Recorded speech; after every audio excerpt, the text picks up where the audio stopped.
Buenas noches, amados hermanos. Bueno, aquí nuevamente con el estudio y en estos días estuve hojeando la filosofía austera racional y pues hace rato que no la hojeaba, no la miraba.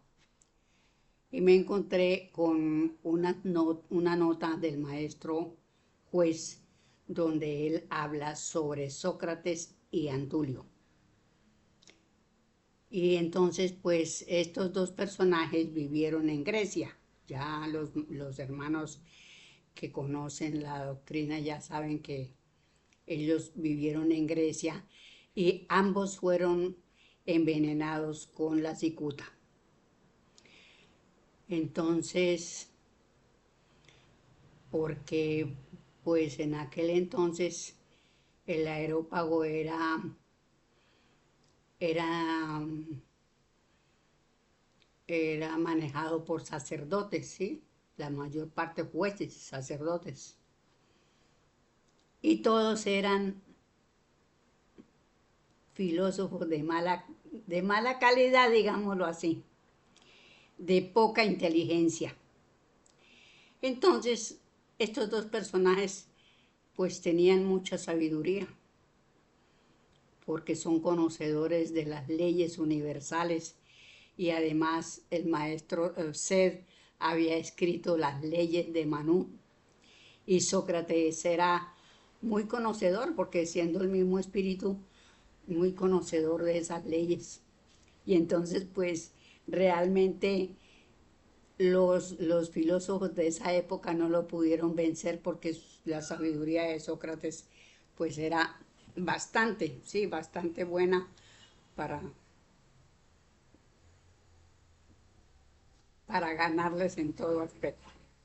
Entonces, entonces vamos a leer la nota que deja el maestro. Y dice así, nota interesante. Demócrito,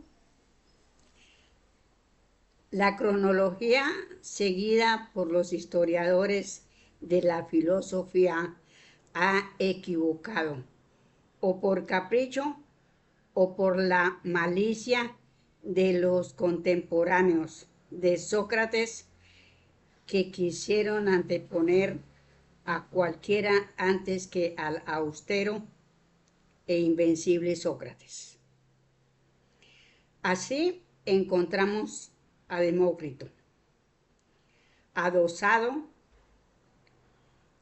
a las escuelas anteriores a Sócrates, y yo no puedo anteponerlo porque como naciendo Demócrito 10 años después de Sócrates, puede ser a él, puede ser anterior a él.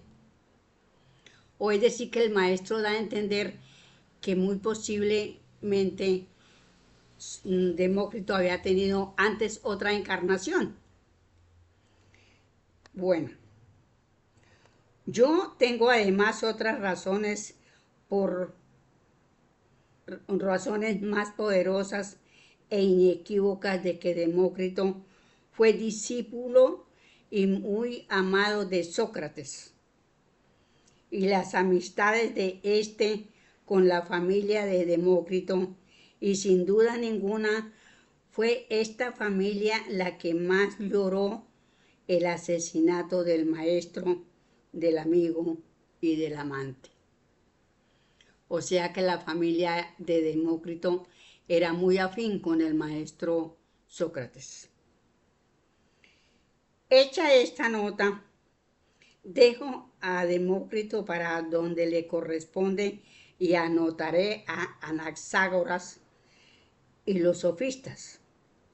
No porque les corresponda en el tiempo, sino por no trastornar del todo la cronología seguida hasta ahora y porque en nada nos ayuda, ni nos perjudican ya todos estos filósofos para nuestra nueva filosofía,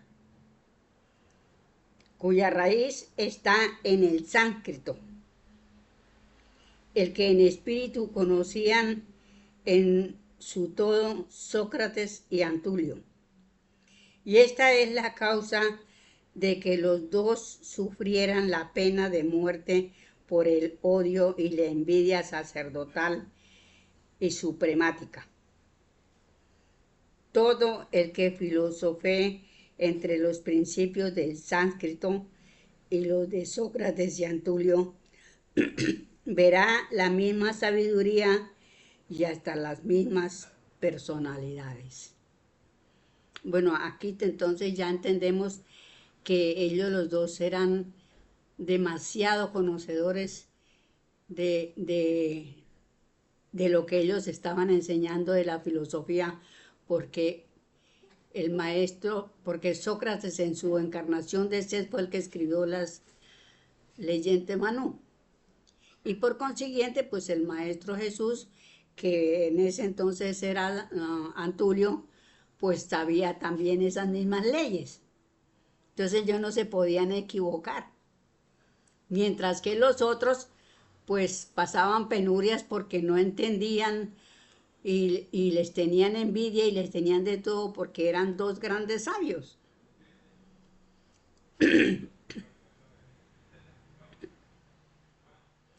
Os dejo pues esta guía y reanudo mi marcha advirtiendo que detrás de los sofistas sentaré a Antulio y veréis que fue el maestro de los geómetras y astrónomos, como Sócrates es de toda la sabiduría. Anaxágoras. 11 está entre comillas porque él aquí atrás deja una cantidad de filósofos que en realidad no sabían ni pío de nada. Ya tenemos aquí probado el error de la cronología. Demócrito, atomista, ha nacido 40 años más tarde que Anaxágoras, aprendiendo de Demócrito. ¿Qué han podido filosofar los hombres más que errores, si error solo se les dio en la historia, con las más refinadas malicias para encubrir los crímenes de los soberbios? Que os baste mi ejemplo para sanear la filosofía sin ningún prejuicio ni preconcepción y seguir estos salones iluminados. Anaxágoras es forzosamente heredero de Antulio por las conclusiones que adoptó. 1. Lo real es la coexistencia de lo uno y lo múltiple. 2. El mundo es la pluralidad de cosas o entes indivisibles. No encuentra el vacío y está en lo cierto, de lo que deduce que es forzoso que para que se combinen las unidades indivisibles ha de haber una inteligencia que sirva de primer motor. Lo que hoy decimos axiomáticamente que es el espíritu, que ya este filósofo se convenció de ese motor, era consciente e inmaterial. O sea que él entendía que, pues que el espíritu es quien maneja la materia, ¿sí? Y que todo lo puede unir el espíritu a través de las ciencias, de todo lo que el espíritu conozca según su progreso.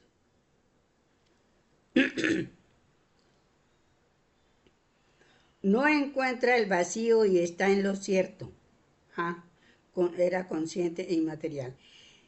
De estas escuelas se produjeron luego una gran partida de hombres sofistas, vividores de las ciencias en sus respectivas clases o aulas, o asalariados por maestros de nombre, está entre comillas, que para mistificar la verdad abrieron colegios y consiguieron su fin por la imposición y la impostura. O sea que ahí ya viene la degeneración ahí ya digamos,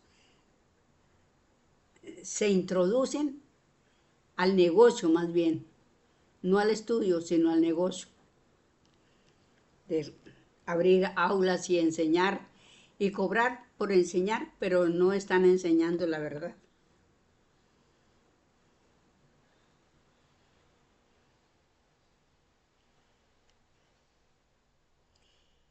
Ya viviendo Anaxágoras y especialmente en Atenas, se inaugura el sofismo, que si lleva un sello de elocuencia, galanura o retórica, que llamaremos cultura eterna, tenemos que condenar la relajación de las costumbres austeras sembradas por los maestros verdaderos, que sí eran pobres de hipocresía, eran ricos de contundencia y no quitaban nada de lo justo a la materia.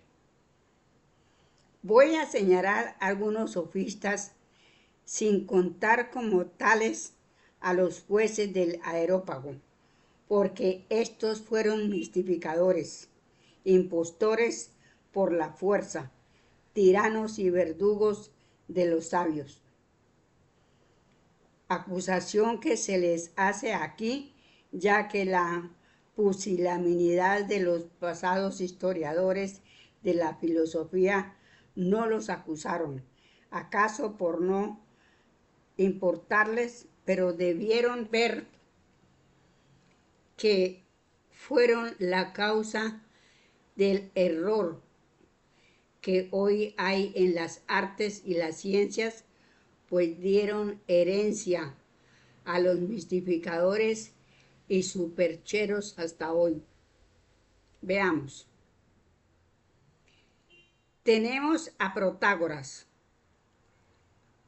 12. Es que, como vuelvo a decir, el maestro dejó una lista y él está en el 12º puesto.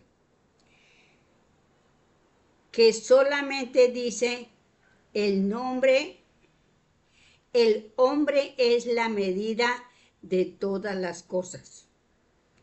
Si esta máxima fuera dicha en conocimiento real del ser hombre en sus tres entidades de cuerpo, alma y espíritu, merecería un monumento el que la compuso.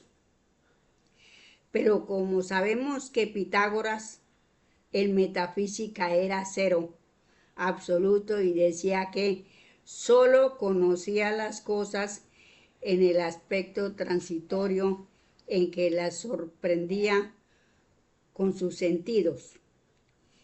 Se desprende lógicamente la materialidad más vergonzante que el hombre puede mostrar, y en esas condiciones no es un hombre, es el embrión de hombre. O sea que Pitágoras, cero. Aún llega a más encarándose a Heráclito y niega la razón universal y no acepta tampoco el sentido común, y basta esto para someterlo en justicia como al prototipo de la pedantería, y puede afirmarse que es el enemigo declarado y a sabiendas del desarrollo intelectual y así de la belleza y el progreso. Uy, ve, ay, y se dieron títulos de grandeza. 2. Gorgias 13, dice aquí. Este se le llama discípulo de Anaxágoras, pero el título que en realidad merece es de enemigo acérrimo de Anaxágoras, y va a probarlo él mismo, pues sostuvo: 1. Nada existe. Esto no puede ser más irracional desde que existía él. 2. Aunque algo existiese, no podríamos reconocer su realidad. Siquiera no conocía que hablaba y no podía palpar las palabras. Y 3. Y aun cuando pudiéramos conocer la verdad, sería imposible transmitirla a los demás hombres. No, pues ese hermano estaba en ceros, la verdad.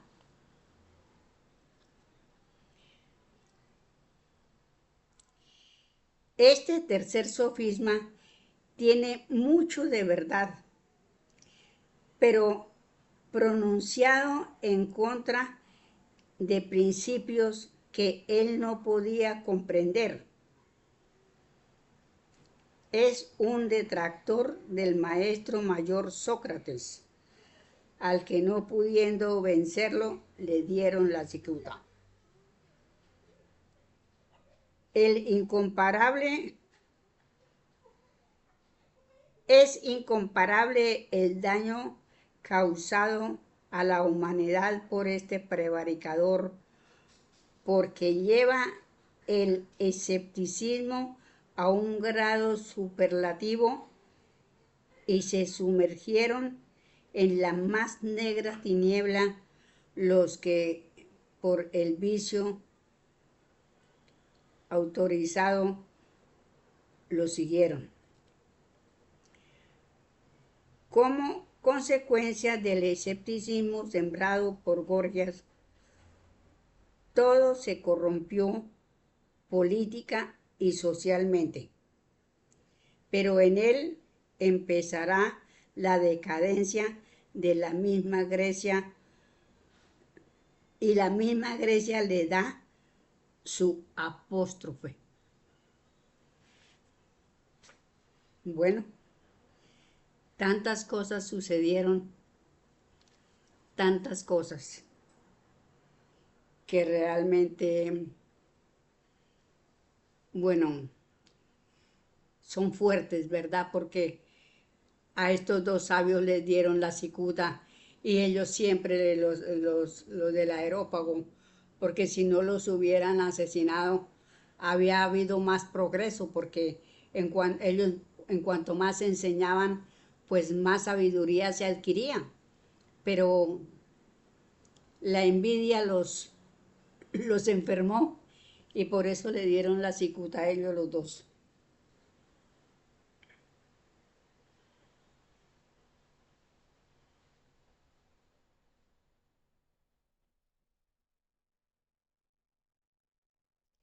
Aquí hay algo muy importante de Anaxágoras.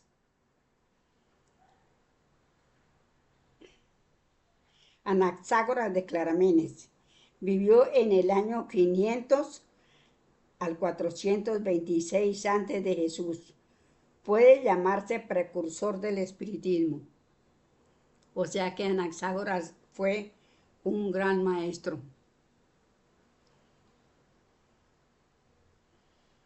Habría que buscar algo sobre él para uno poder entender. Bueno, entonces ahora aquí vamos en el capítulo 4. Antulio. Antulio 1.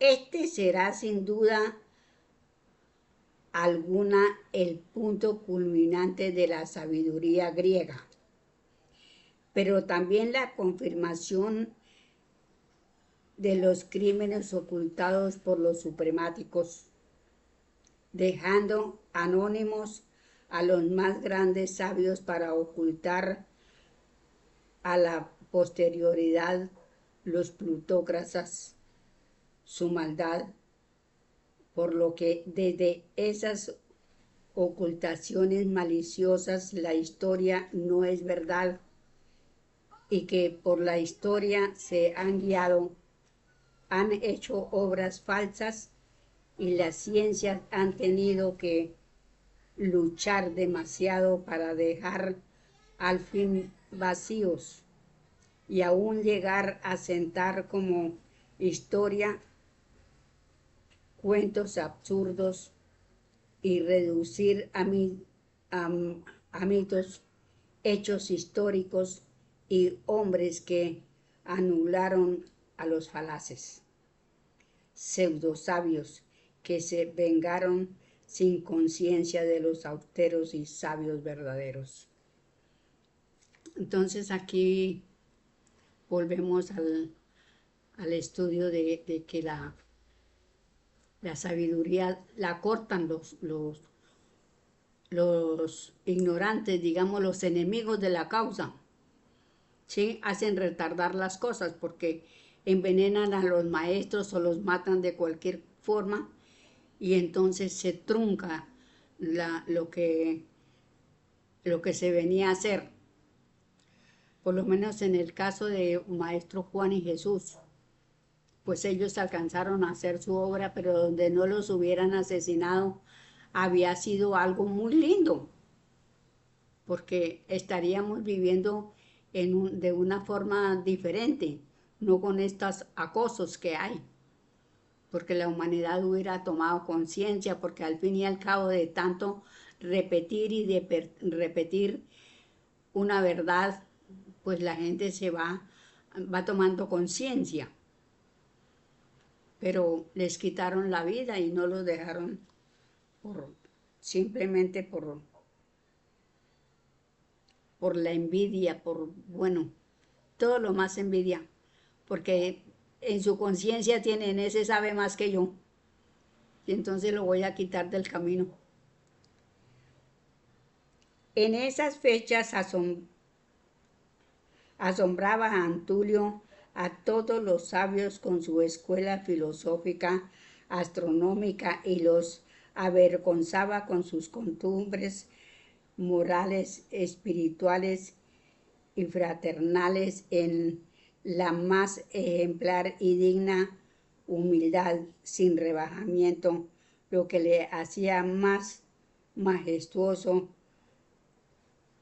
y descollante. Sabemos que en ninguna disputa entablaba con los sabios, con los sacerdotes o con el areópago. Lo pudieron vencer y solo con la cicuta administrada por la ley del cohecho y la traición pudieron deshacerse del sabio en astronomía. Solo algunas palabras conservadas por la tradición nos han podido llevar al conocimiento del gran Antulio, del anónimo y mártir Antulio, pero luego podemos escribir su historia dictada por el instrumento que sirvió para el cohecho, la entonces Iris. Antulio sostenía irrebatiblemente la comunidad de los hombres por el espíritu, que los astros son mundos con humanidades, que no había diferencia en la ley inmutable para ningún mundo ni ningún hombre, que la variedad de dioses era solo de los enemigos del único Dios creador que regía los mundos, que esos mundos eran hermanos de la tierra y los hombres de esta y de aquellos son hermanos.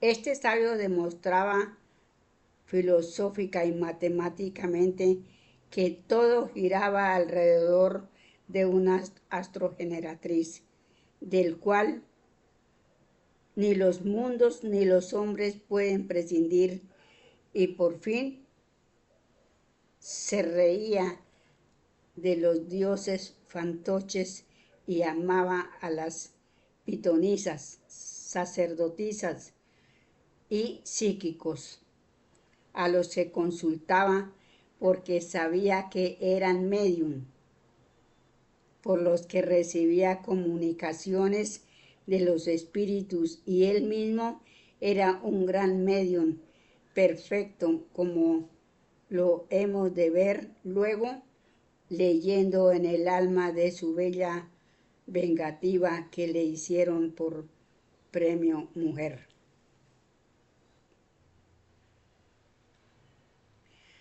Ante los principios elevados que exponía, su escuela era la más sublime de todas las de los sabios, y los más adelantados se hacían sus discípulos, lo que era causa de que los dioses se vieran poco adorados, y los sabios falsos, milagrosos y aeropagistas acosados cada día por un dilema que no podían resolver, lo que los hacía odiar al austero, humilde y profundo Antulio. Estudiaron la más terrible venganza en un singular y raro premio único en la historia. Se acercaban las panateas fiestas de las ciencias que se celebraban cada 5 años, periodo que Antulio llamó lustros, y se daba un premio en nombre del pueblo al más sabio. Este era soltero porque, absorbido en su estudio, no había tenido tiempo de casarse, y aquí vieron los sacerdotes su venganza. Buscaron la doncella más bella que existía en la Grecia, y esta fue Iris, joven de 16 años y no menos bella y majestuosa que el arco de su nombre. La llevaron, la aleccionaron como les convenía, para que en su día acusara al que lo iban a dar por esposo, y como premio a él por su sabiduría, porque tan gran maestro no era conveniente que estuviera sin una digna mujer por compañera. Esta era la dedicatoria galante, toda veneno, que le dirigieron a Antulio sus temibles enemigos. Llegó el día, y después de la controversia en la que una vez más Antulio triunfaba de todos, se pone en marcha la comitiva que había de otorgar el premio, yendo la esbelta y bellísima Iris vestida con los colores del arco y rodeada de su corte de amor, compuesta de las hijas más bellas de la aristocracia. Y llegando al palco de Antulio, que estaba rodeado de todos los discípulos, le habla el arconte en nombre de la ciencia y el pueblo, que le dan la corona y el premio. La bella arrogante aún hacía resaltar su acabada escultura y llevando la corona de laureles entonaron el salve vencedor y se echó en los brazos del agraciado y víctima de la intriga sacerdotal. Antulio no puede despreciar al pueblo que le ofrece, pero sabe lo que envuelve aquella flor y con la estupefacción y el miedo más tremendo de sus envidiosos, mira profundamente a la bella y al instante le dice: ¿dónde está tu imperfección, mujer? Eres bella flor, pero inodora. Procuraré que seas aromática. Contra mi voluntad te recibo, pero no puedo ofender al pueblo que le ofrece. Y enmudeció. Antulio se dispuso un tiempo de sus estudios para dedicárselos al amor, tratando de sembrar en su compañera la semilla aromática. Los enemigos del sabio tiemblan porque comprendieron que leía a través de la materia y temían que pudiera curar el anestesio puesto al corazón de la joven, por lo que no cesaron de adularla hasta que llegó el momento por ellos preparado y le exigen la acusación y lo acusan de inmoral y corruptor, teniendo el valor inconsciente de sostener la acusación delante de él, siendo en el acto sentenciado a beber la cicuta, y con la copa en la mano atrae la mirada de todos sus enemigos y mirando a los ojos de la acusadora le dice: Iris, bien sabía dónde estaba tu imperfección, pero te perdono. Y esta palabra resonará en ti hasta que ganes el amor que has vendido. Te perdono. Bebió y cayó quedando como una estatua, Iris, que huyó corriendo por los campos y oyendo siempre: te perdono. Y hay un llamado. 2. Obra de Amalia Domingo Soler, Te perdono o Memorias de un espíritu. En ese libro está toda la mayor parte de las vidas de Teresa de Jesús.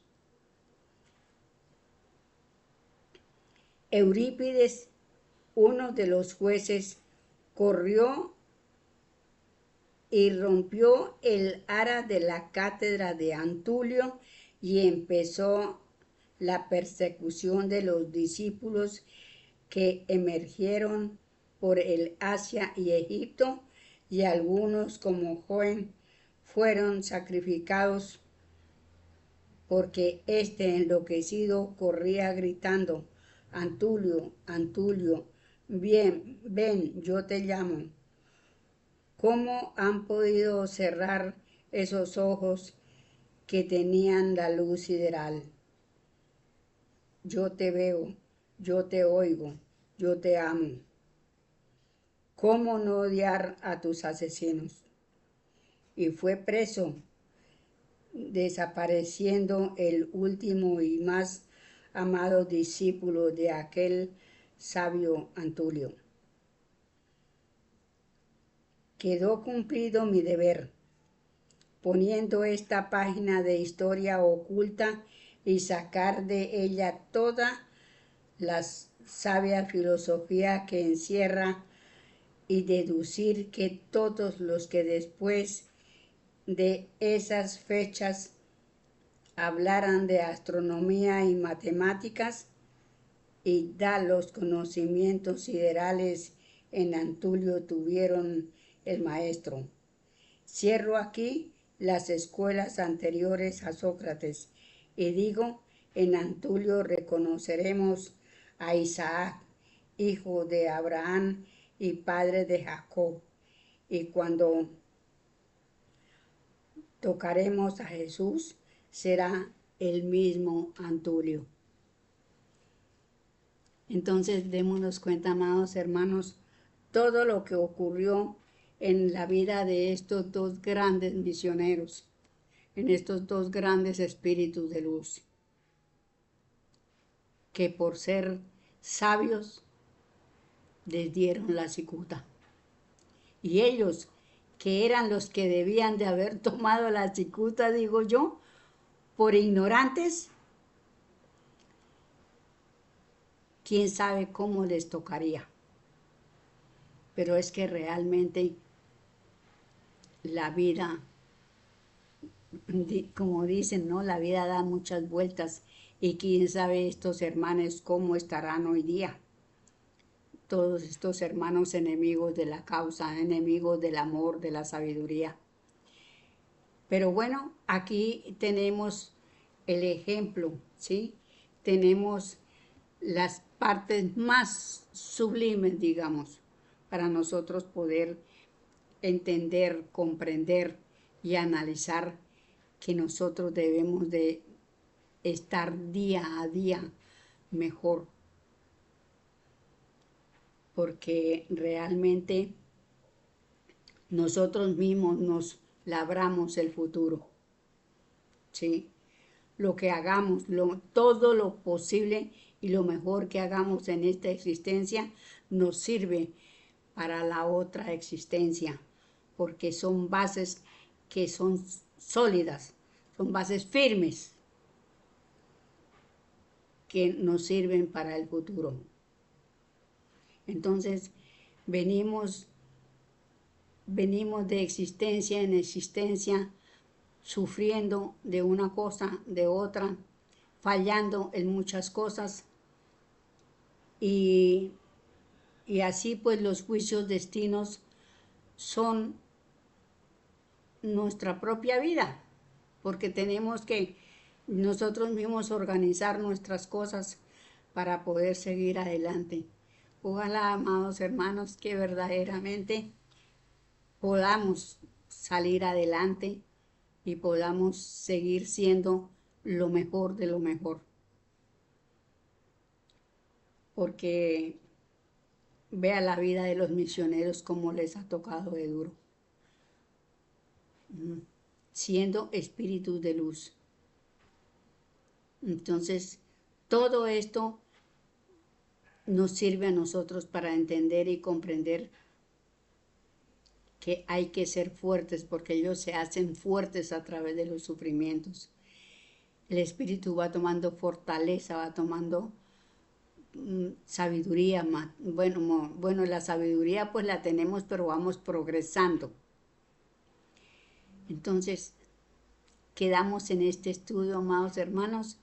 Me agradó estar con ustedes y haber hablado de estos dos grandes personajes que fueron sacrificados sin ningún motivo, solo por el hecho de ser sabios. Gracias, amados hermanos. Felicidades.